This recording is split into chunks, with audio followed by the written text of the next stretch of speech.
Just make up things. So simple, dude. Hi, English buddies! My name is Jessica and I'm here to recommend you a good book.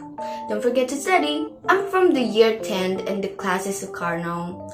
And in this opportunity, I'll be reviewing a book called Official Cambridge Guide to Ielts. It is originally published in 2014 by Cambridge itself, and the authors are Amanda French, Pauline Cullen, and Vanessa Jakeman. This book is officially authorized by Cambridge, which is legal and trusted. Basically, this book has 402 pages and it provides advanced, formal, and academic topics. So there may be some topics that you may never heard or never discussed before, and it's such a basic knowledge that I have never known. And it combines key answers and able to help trainer to exercise their critical thinking. So the good stuff is able to practice training skills and again authorized officially by Cambridge and helps trainer to achieve certain high level in English. Yeah, so I'm aiming for the C1 or C2 level, of course, or some 8 or 9 score in IELTS test.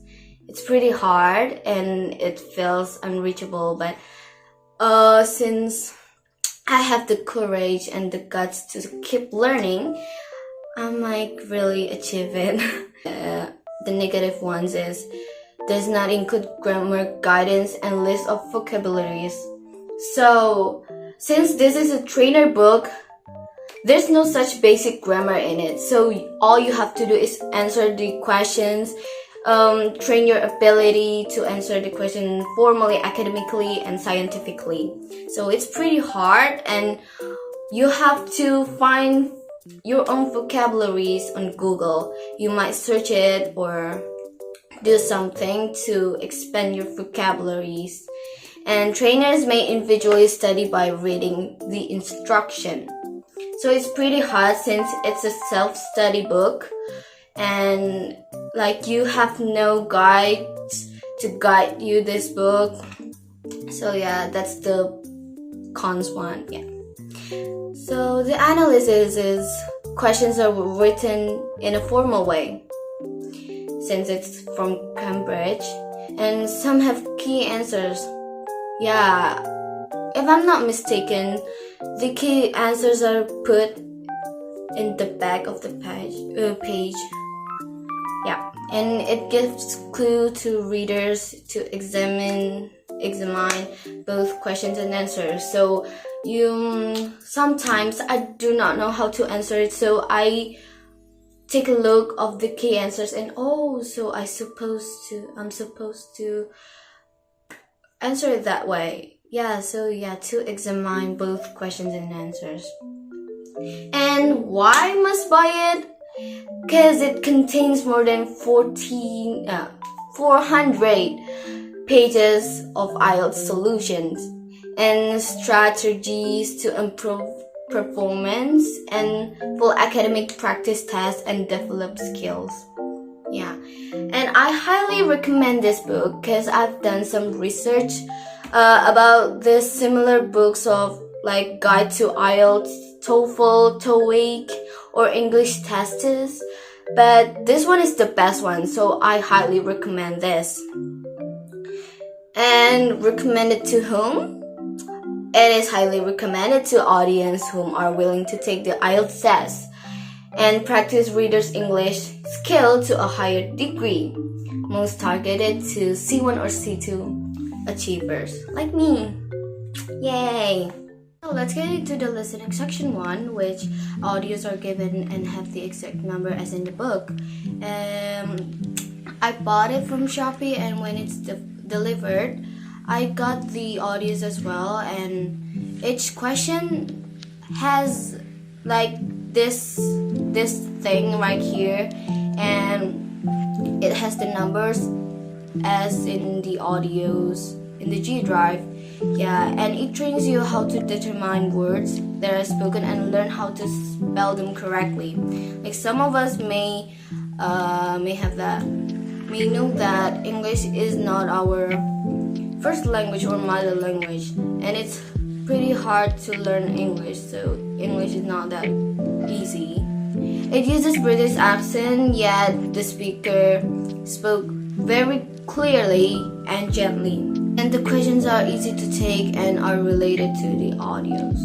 Yes, that's really certain. By listening to the conversation, you'll get to know some new phrases that you may use on your daily basis. So, English has so many things that we actually do not know. Some of them like talk with idioms or phrasal verbs that are really hard to learn. So by listening to it, you could use them and apply them to daily basis. Yeah. And new words of vocabulary in mechanical parts, maps, attitude, and etc. The second one is the reading section. In this section, you'll learn how to determine the features of reading passage. So take a look of this. This is the reading passage. Just do it by yourself, and yeah. Get to know how to skim reading like 100 words per 30 seconds to get to know the main ideas. And when it comes to the reading section, you'll be given like so many paragraphs, and you have to read it carefully, really fast, because time is ticking. New vocabularies, of course, and learn to understand formal and academic essays topics. So these are just example, as you can see. Academic essay, I hate it actually. Okay, the third section, which is writing section, contains academic writing and general training writing. You're trained to write some academic essays, and it's really hard that you have to use formal words and not to repeat the same words that you've used before. So most of the questions are given a chart and graphs, instructs us to analyze and write what's mentioned in the graphs. The next one is to rewrite sentences from active to passive. The last one is complete and correct sentences. Okay, it's kind of basic, the last one. And last but not least is speaking section. The most crucial part where speaking verbally are involved. They have like the tips how to answer questions, like the strategy, and like to answer questions structurally while being interviewed. So it helps trainer give alternative answers. So they might ask something that we haven't done before or we were not fond of it, but you cannot just say no or I don't know. Just use some alternative answers. They don't care if you really have done it or not. So just make up things. So simple, dude. These are the example of the questions. Morning. My name is Michael Austin. Can you tell me your full name, please? Zeynep Sanem Or. I'll be showing you the key answers. So take a look of it. As you guys can see here, there's so many key answers and alternative answers that you may use. That's all from me. I hope it helps a lot since this book is really good and I highly recommend it. But everything must always have con and pros. But overall, this book is really good, and I hope you guys could enjoy it as well. And good luck with your IELTS test or with your studies. And goodbye!